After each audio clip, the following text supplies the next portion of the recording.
Fran says, "Hey Tyler, how would you structure a TV season 1 hour drama using the story circle?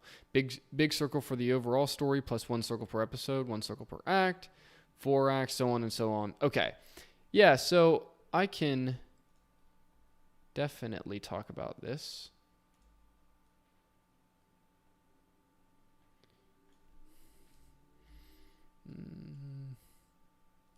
Just cleaning up my whiteboard here.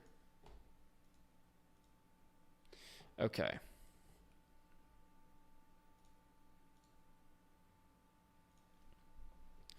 All right. So if you're going to do thinking about like a TV series based on story circles, I'm going to try to make this not super complicated. So you can obviously have a whole big, huge circle for the whole story, but when you're initially starting, it's unlikely you're going to know exactly where you're going to end up 5 seasons in the future, right? That's just really not how it works usually. So I think it's way better to think about it season by season. So season 1, this is your story circle for the entire season 1. So you're saying, okay, who's my protagonist? Who is the story going to be about the most? What is their big season level want, right? What's the huge inciting incident for this first season that's going to really send everything in motion? What is the midpoint where they fulfill this 2 on some level? And then what's the huge problem that occurs because of that? And then in the end, what's the final big choice that they're going to have to make to ultimately change?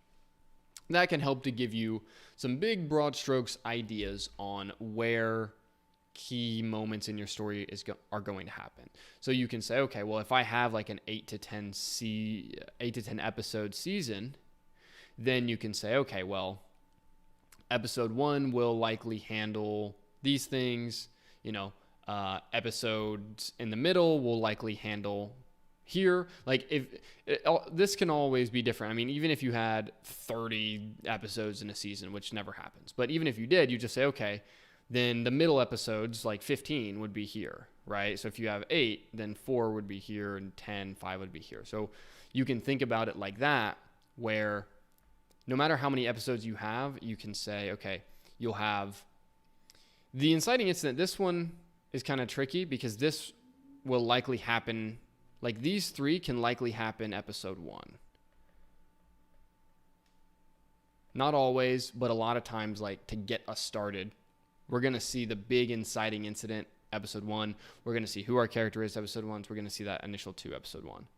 Then we essentially have the 4, which will be episodes all the way to the halfway point of your season. Up to the halfway point. Then this is our halfway point, where we get our midpoint for the season.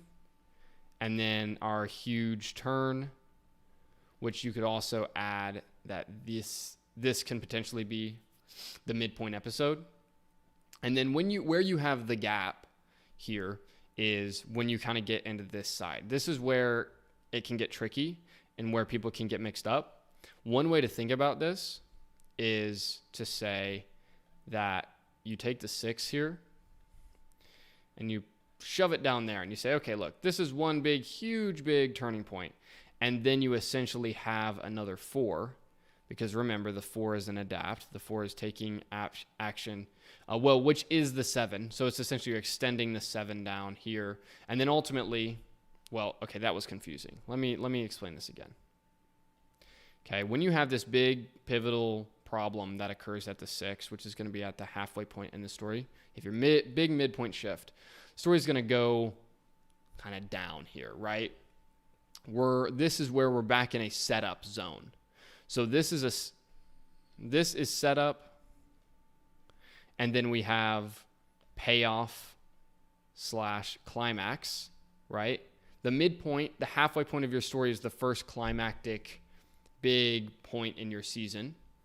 And then over here, now we're back into setup, right? We've had this huge midpoint that's happened. Changed everything. Now the character, they could only see this far, right? A lot of times your character is going to have a want that takes them all the way to the 5, but it can't take them further because they can't see past that. But what happens is then this big 6 happens, And now they're in a whole new world. Some huge problem has shattered their whole plans, shattered everything they thought was going to happen. And now we're in the second half of the story. Therefore, getting another zone of setup. And then we get our final payoff and climax up here. So that's a way to think about it. Now, let's say you have 8 episodes.